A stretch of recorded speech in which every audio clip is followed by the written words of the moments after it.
Daisy, the diesel rail car's work in the countryside, was full of surprises. But she was frightened of bulls and cows, and she remained very lazy and stubborn.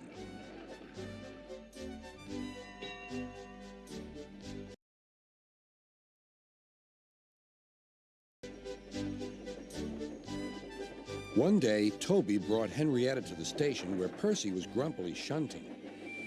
"Hello, Percy. I see Daisy's left the milk behind again." "I'll have to make a special journey with it, I suppose." "Anyone would think I'd nothing to do," grumbled Percy. "Tell you what," replied Toby, "I'll take the milk, you fetch my freight cars." The drivers and station master agreed.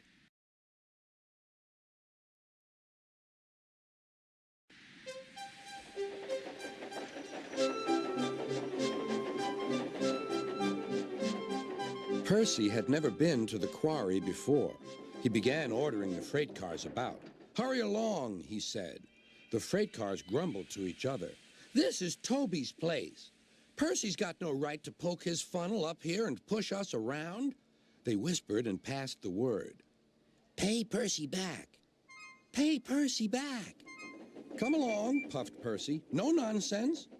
"We'll give him nonsense," giggled the freight cars.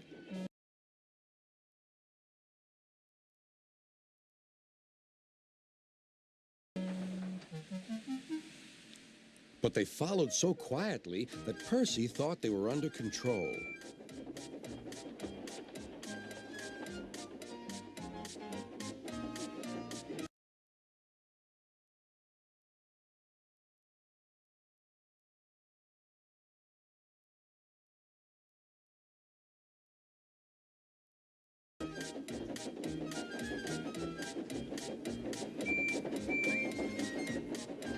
Suddenly, they saw a notice ahead. "All trains stop to pin down brakes." "Beep, beep!" "Brakes, conductor, please!" But before he could check them, the freight cars surged ahead. On, they cried. "Help, help!" whistled Percy.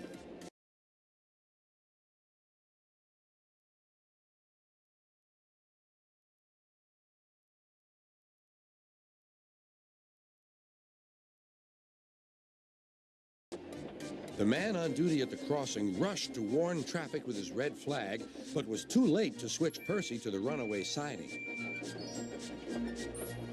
Frantically trying to grip the rails, Percy slid into the yard.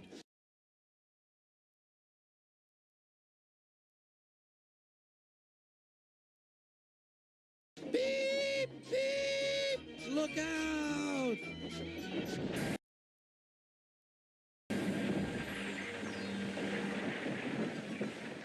The brake van was in smithereens. Percy's driver and fireman had jumped clear, but Percy was stranded. Next day, Sir Topham Hatt arrived. Toby and Daisy had helped to clear the wreckage, but Percy remained on his perch of freight cars.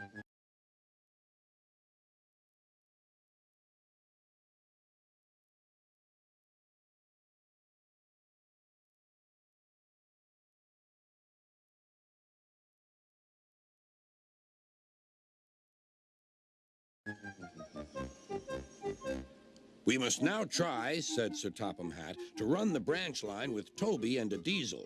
You have put us in an awkward predicament, Percy." "I am sorry, sir." "You must stay there till we are ready," continued Sir Topham Hatt. "And you really must be more careful with freight cars." Percy sighed. The freight cars groaned beneath his wheels. He quite understood about awkward predicaments. Sir Topham Hatt spoke severely to Daisy, too. "My engines work hard. I send lazy engines away." Daisy was ashamed. "However, Toby says you worked hard after Percy's accident, so you shall have another chance."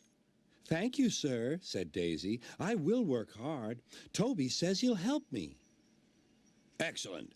What Toby doesn't know about branch line problems isn't worth knowing. Our Toby's an experienced engine." Next day, Thomas came back.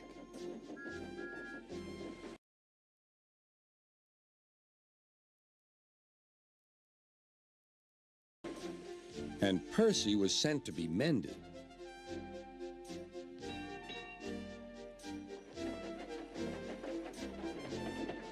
Annie and Clarabelle were delighted to see Thomas again, and he took them for a run at once.